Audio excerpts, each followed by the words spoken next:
નમસ્કાર વિદ્યાર્થી મિત્રો, આપ સૌની યુટ્યુબ ચેનલ ઈ જ્ઞાન મેન્ટરમાં આપનું હાર્દિક સ્વાગત કરું છું. મિત્રો, આજે આપણે ધોરણ 7 અંગ્રેજી વિષયના યુનિટ 1 વોટરના વોકેબ્યુલરી વિભાગની આજે આપણે આ વિડીયોમાં ચર્ચા કરવાના છીએ. વિડીયો શરૂ કરતા પહેલાં જો તમે ચેનલ પર નવા હો તો ચેનલને સબસ્ક્રાઈબ કરજો અને બાજુમાં રહેલ બેલ આઇકનને પ્રેસ કરજો કે જેથી કરીને મારા નવા આવનારા વિડીયોનું નોટિફિકેશન આપના સુધી પહોંચતું રહે.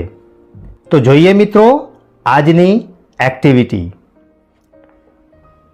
અહીંયા વિદ્યાર્થી મિત્રો વોકેબ્યુલરી વિભાગમાં આપણને વિભાગ એ આપેલો છે, એમાં સૂચના મૂકેલી છે study the water bodies, arrange the words in order of similar to bigger.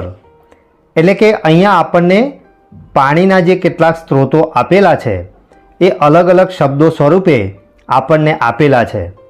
એ શબ્દોને આપણે નાનાથી મોટી સાઈઝ એટલે કે સૌથી નાનો સ્ત્રોત કયો છે ત્યાંથી સૌથી મોટો સ્ત્રોત પાણીનો કયો છે એ આપણે એને વ્યવસ્થિત ઓર્ડરમાં ગોઠવવાના છે.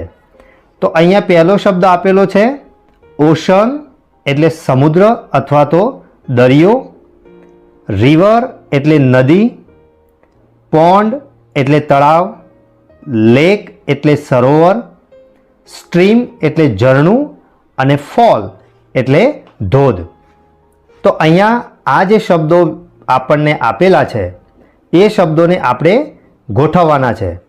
તો અહીંયા વિદ્યાર્થી મિત્રો સૌથી પહેલો શબ્દ આવશે સ્ટ્રીમ એટલે કે ઝરણું, જે સૌથી નાનો પાણીનો સ્ત્રોત છે.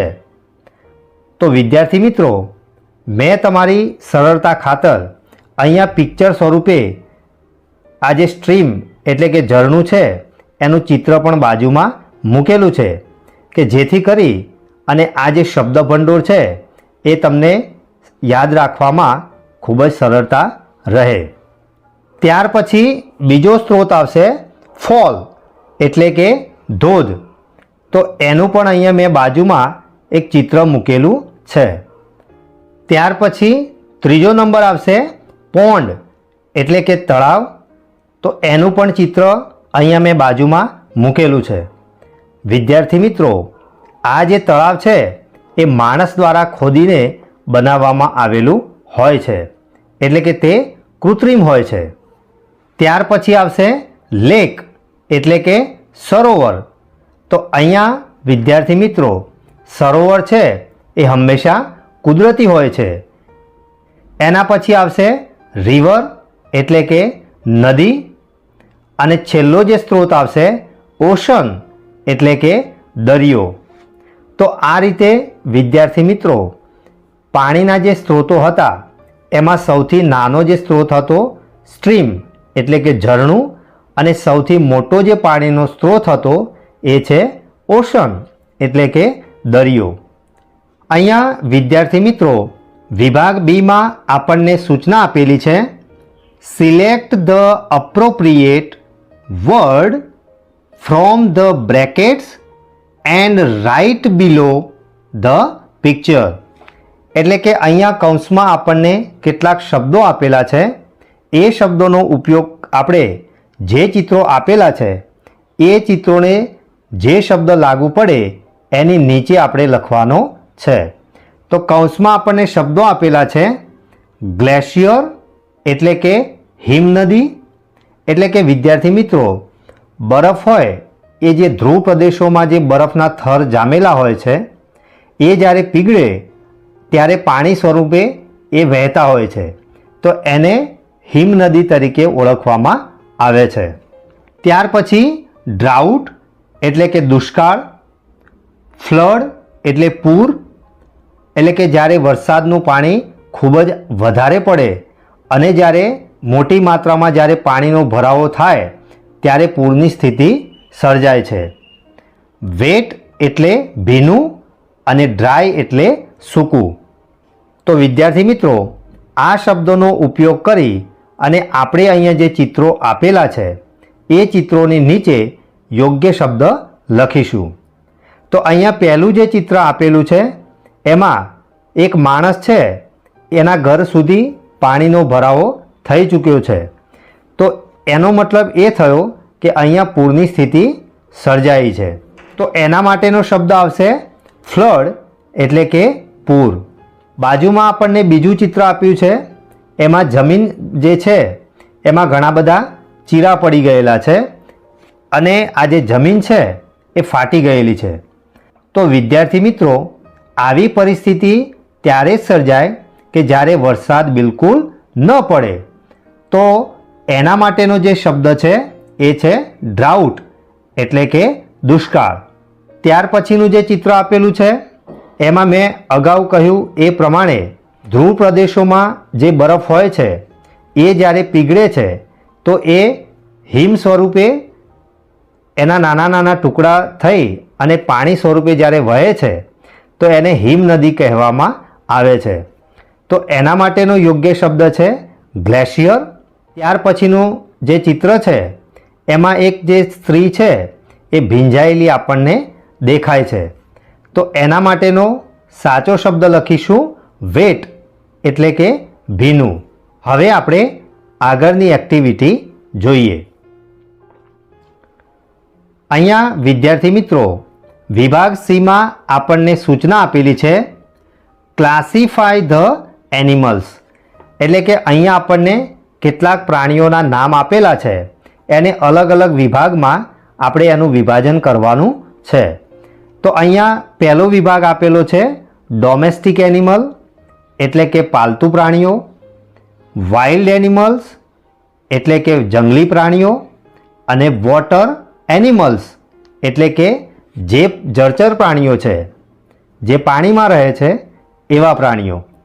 તો અહીંયા આપણને એનું લિસ્ટ આપેલું છે.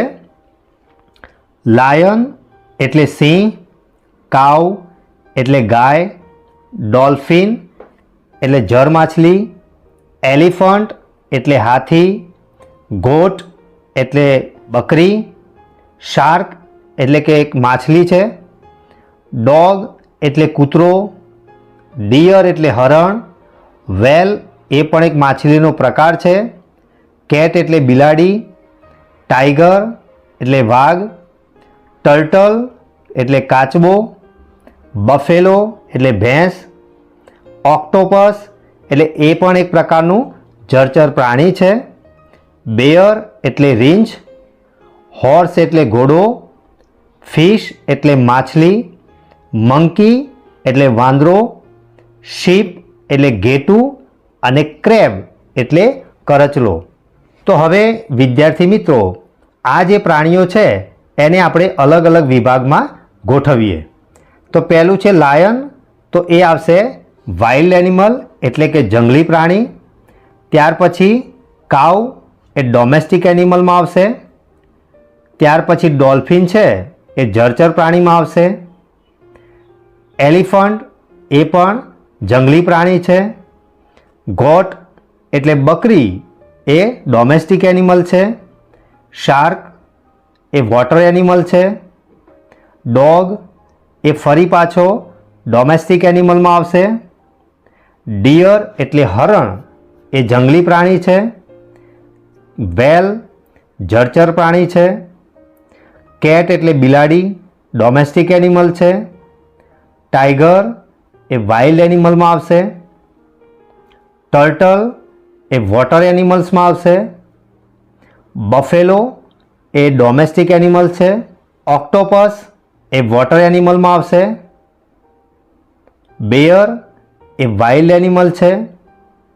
હોર્સ એટલે ઘોડો એ ડોમેસ્ટિક એનિમલ છે. ફિશ એ વોટર એનિમલ છે. મંકી એ વાઇલ્ડ એનિમલમાં આવશે. શીપ એટલે ઘેટું એ ડોમેસ્ટિક એનિમલમાં આવશે. અને છેલ્લો ક્રેબ એ વોટર એનિમલમાં આવશે. તો આ રીતે વિદ્યાર્થી મિત્રો, આપણને જો સાચા નામ ખબર હોય તો આ રીતે આપણે અલગ અલગ વિભાગમાં પ્રાણીઓની વહેંચણી કરી શકીએ છીએ.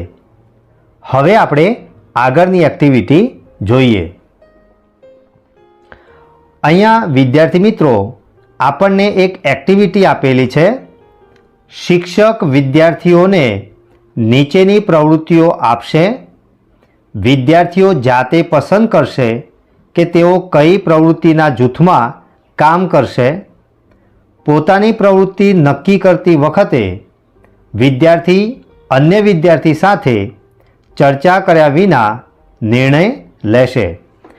તો અહીંયા તમારા જે શિક્ષક છે એ દરેક વિદ્યાર્થીઓને એક એક એક્ટિવિટી આપશે. એમાંથી વિદ્યાર્થીએ જાતે જ પસંદ કરવાની રહેશે. તો અહીંયા સૂચના આપેલી છે, study the activities, decide one of the activities, work in groups. અહીંયા આપણને 4 ગ્રુપ આપેલા છે અને 4 પ્રકારની આપણને પ્રવૃત્તિઓ આપેલી છે. તો એમાંથી તમારે જે પ્રવૃત્તિઓ છે એને તમારે ડિસાઇડ કરવાની છે અને તમારે ગ્રુપમાં કામ કરવાનું છે. તો ગ્રુપ 1 માટેની એક્ટિવિટી છે, collect shlokas about water and rivers. એટલે કે નદીઓ અને પાણી વિશેના તમારે શ્લોકોને ભેગા કરવાના છે. Tech help of your teachers and friends. તમારે તમારા શિક્ષક અથવા તો વિદ્યાર્થીઓની મદદ લેવાની છે. You can refer two library books. અને તમે આ જે શ્લોકો ભેગા કરવાના છે એના માટે લાઇબ્રેરીની બુકનો પણ તમે રેફરન્સ તરીકે ઉપયોગ કરી શકો છો. ત્યાર પછી ગ્રુપ નંબર 2 છે, conduct a simple experiment of water filtration through sand, gravel and charcoal. એટલે કે તમારે એક સાદો પ્રયોગ કરવાનો છે જળ શુદ્ધિકરણનો, જેમાં તમે સેન્ડ એટલે રેતી, ગ્રેવલ એટલે નાના કાંકરાઓ અને ચારકોલ એટલે કોલસાનો તમે ઉપયોગ કરી શકો છો. અને એના આધારે તમારે જળ શુદ્ધિકરણનો એક સાદો પ્રયોગ કરવાનો છે. ત્યાર પછી ગ્રુપ 3 માટેની એક્ટિવિટી છે, create a water cycle diagram and colour it. એટલે કે તમારે એક જળચક્રનો એક ડાયાગ્રામ એટલે કે એક ચાર્ટ બનાવવાનો છે અને એમાં તમારે કલર પૂરવાના છે. અને ગ્રુપ 4 માટેની જે એક્ટિવિટી છે એમાં છે, write down how much water you use per day in litre. Compare in with how much water your teacher used to consume at your age. Make a table. એટલે કે group 4 માટે જે activity છે એમાં તમે એક દિવસમાં કેટલું પાણીનો ઉપયોગ કરો છો એના વિશે તમારે લખવાનું છે. અને એ જ વસ્તુનું તમારે કમ્પેરિઝન એટલે કે સરખામણી તમારે તમારા શિક્ષક સાથે કરવાની છે. એ પણ તમારી જેટલા એજના હતા એટલે કે તમારી જેટલી ઉંમરના હતા ત્યારે તમારા જે શિક્ષક છે એ કેટલું પાણીનો ઉપયોગ કરતા હતા એનું તમારે કમ્પેરિઝન કરવાનું છે અને એક સરસ મજાનું ટેબલ બનાવવાનું છે. તો આ રીતે વિદ્યાર્થી મિત્રો શિક્ષક તમને અલગ અલગ પ્રવૃત્તિઓ આ 4 ગ્રુપમાં જે આપેલી છે એ પ્રમાણે તમને આપશે. એના આધારે તમારે આ પ્રમાણેની એક્ટિવિટી કરવાની રહેશે. વિદ્યાર્થી મિત્રો આજે ચલાવેલ વોકેબ્યુલરી વિભાગમાં તમને મજા આવીને? આશા રાખીશ કે આજે ચલાવેલ વોકેબ્યુલરી વિભાગમાં તમને સંપૂર્ણ ખ્યાલ આવ્યો હશે. જો તમને આ વિડીયો ગમ્યો હોય તો વિડીયોને લાઈક કરજો અને શેર કરવાનું ભૂલતા નહીં. હવે પછી તમને કયા વિષયના વિડીયો જોઈએ છે એ પણ તમે ચોક્કસથી આ વિડીયોના કોમેન્ટ બોક્સમાં જરૂરથી જણાવજો કે જેથી કરીને હું એ પ્રમાણેના વિડીયો બનાવી શકું.